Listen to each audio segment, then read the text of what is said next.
तर आपल्या शेतामध्ये पाणी साठवण्यासाठी आम्ही केलेला एक शेततळ, ठीक आहे. आणि बरेच जणांनी मला कमेंट केली की तुमच्या शेततळ्याविषयी थोडीशी माहिती सांगा. तर इथं तुम्ही बघू शकता, हे आपलं 55x55चं शेततळ आहे, जे की 15 फूट खोल आहे, ठीक आहे. आणि याच्यात लगभग 5.5 लाख लिटरच्या आसपास पाणी साचवून ठेवतं. 2 याच्यामध्ये 5च्या मोटरी टाकलेल्या आहेत. अर्धा एकरची पट्टीसाठी वेगळी आहे आणि अर्धा एकरच्या पट्टीसाठी वेगळे. आता खूप जणांना प्रश्न पडेल की 2 मोटरी कशामुळे टाकल्या. तर आमच्याकडे शिल्लक होती म्हणून आम्ही टाकली की दोन्ही एकसोबत भिजावं, ठीक आहे. प्लस शेततळ खाण्यासाठी आणि ताडपत्रीसाठी किती खर्च आला, तर 5 तास JCB चालली होती, त्याचं झालं तर 5,000, ठीक आहे. गेल्या वर्षी केलेलं आहे. आणि ताडपत्री आहे 25,000ची, जी की 500 मायक्रॉनची आहे, ठीक आहे. 300 मायक्रॉनची पण भेटत होती, पण आम्ही हेवी वापरली. आणि याचं नाव नाही सांगणार मी, ठीक आहे. यांची फुकट ॲडव्हर्टाईज करून काय फायदा नाही आपला. त्याच्यामुळं ताडपत्री तर एकदम मस्त लागली.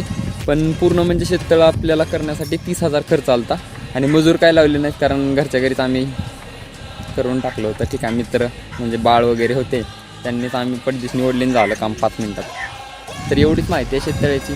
बाकी याचा काही विषय नाही. 2-3 बोरचं पाणी सोडतो, 6 तासात शेततळ गज भरतं आहे. आणि एकदा भरल्यानंतर 8-8 दिवस खाली पण होत नाही, दोन्ही मोटरी कंटिन्यू चालल्या तरी, ठीक आहे. आणि त्याच्यावरच आपण आता कोथिंबीर केलेली, तर तुम्ही मागं बघितलीच असेल.